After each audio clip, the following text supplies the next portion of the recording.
In the heart of the bustling city of Maplewood, life moved at an unrelenting pace. Cars honked in frustration, pedestrians hurriedly crossed intersections, and the hum of constant activity seemed to drown out the quieter, subtler moments of connection. It was a city full of stories, yet so few of them ever seemed to truly touch anyone's heart.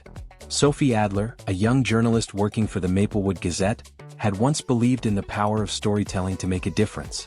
But after years of chasing breaking news and sensational headlines, she found herself yearning for something deeper, something meaningful. One drizzly Thursday evening, Sophie was on her way home after a particularly draining day at work. The city, slick with rain, shimmered under the glow of streetlights. As the downpour intensified, she ducked into a small, unassuming cafe on Willow Street. The warmth inside was a welcome reprieve, and the scent of freshly brewed coffee enveloped her like a comforting hug. She found a corner table and pulled out her laptop, intending to polish up an article on rising housing costs, a piece she felt no passion for but had to finish.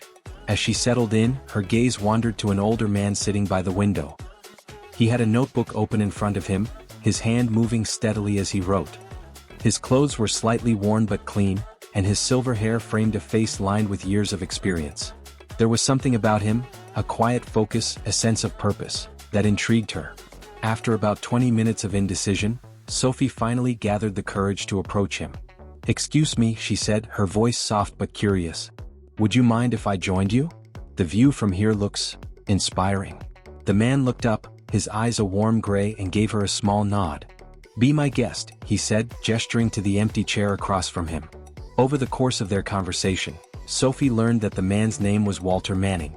A retired schoolteacher, Walter spent most of his days reading and writing letters.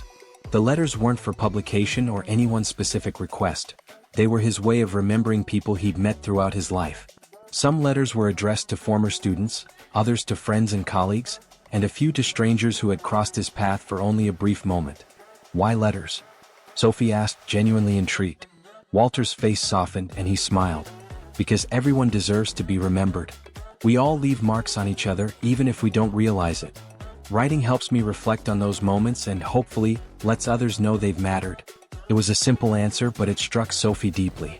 In her world of digital media and fleeting trends, the idea of taking time to write a thoughtful letter felt almost revolutionary. She thanked Walter for sharing his story and left the cafe that evening with a new sense of curiosity about the people who often go unnoticed in a busy city like Maplewood.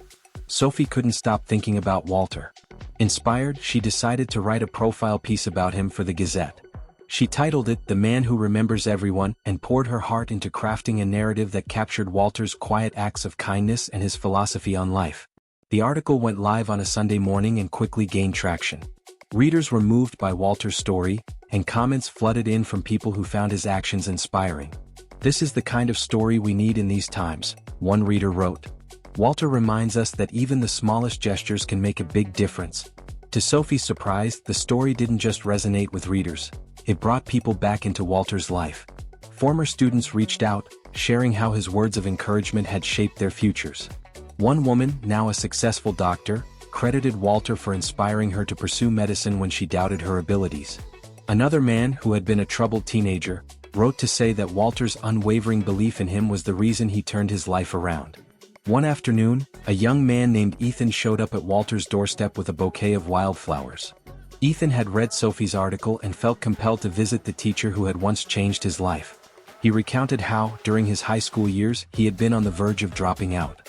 Walter had taken him aside one day and said, "Ethan, you're more than the mistakes you've made. Don't let them define you." Those words, Ethan said, had stuck with him and given him the strength to keep going. Walter listened intently, his eyes misty but his smile wide.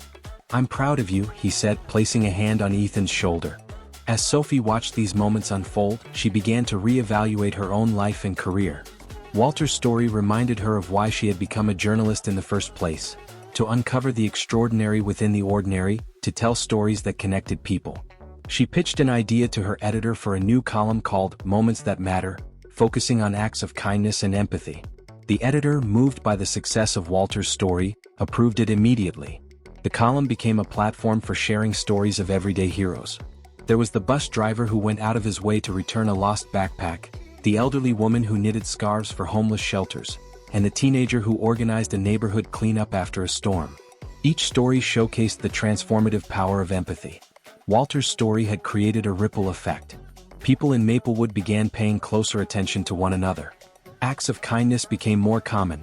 Strangers paid for each other's coffee, neighbors helped each other with groceries, and children wrote thank you notes to their teachers. Walter himself became a local celebrity, though he remained humble, insisting that he was just an ordinary man doing what felt right. A group of volunteers even started a community initiative inspired by Walter's letters. They called it the Letter Project, encouraging people to write to those who had impacted their lives. Schools, workplaces, and community centers joined in, and soon the project spread beyond Maplewood to neighboring towns. 2 years after Sophie first met Walter, he passed away peacefully in his sleep. His death was a profound loss for the community, but his legacy lived on. Maplewood held a memorial service in his honor, attended by hundreds of people whose lives he had touched.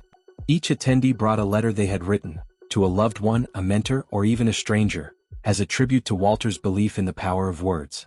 Sophie, standing among the crowd, held her own letter addressed to Walter. In it she wrote, "Dear Walter, thank you for reminding me that the smallest moments, listening, caring, believing, are the ones that matter most. Your empathy has created a ripple that will never end. You've shown us that kindness isn't just an action, it's a way of life. I'll carry your lessons with me always. With gratitude, Sophie." As Sophie placed the letter by Walter's portrait, she felt a profound sense of peace. Walter's story had changed her, not just as a journalist but as a person.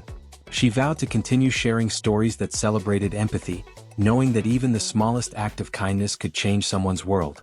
In the years that followed, Moments That Mattered grew into a nationwide movement, inspiring people to look for the good in others and to be the good themselves. Walter Manning's life proved that empathy isn't just a feeling, it's a force capable of bridging divides and bringing people together. And in a world often consumed by chaos, his story reminded everyone that sometimes, the moments that matter most are the ones where we simply choose to care. Greatness lies within each of us, often hidden beneath the surface. True talent has the power to break barriers, inspire change, and leave an indelible mark on the world. If you enjoyed Walter's inspiring journey, don't miss out on more heartwarming and thought-provoking tales. Subscribe now to stay updated and join us as we explore stories of courage, resilience, and the extraordinary potential within us all. Let's celebrate the power of dreams together. Hit that subscribe button and be part of our storytelling community.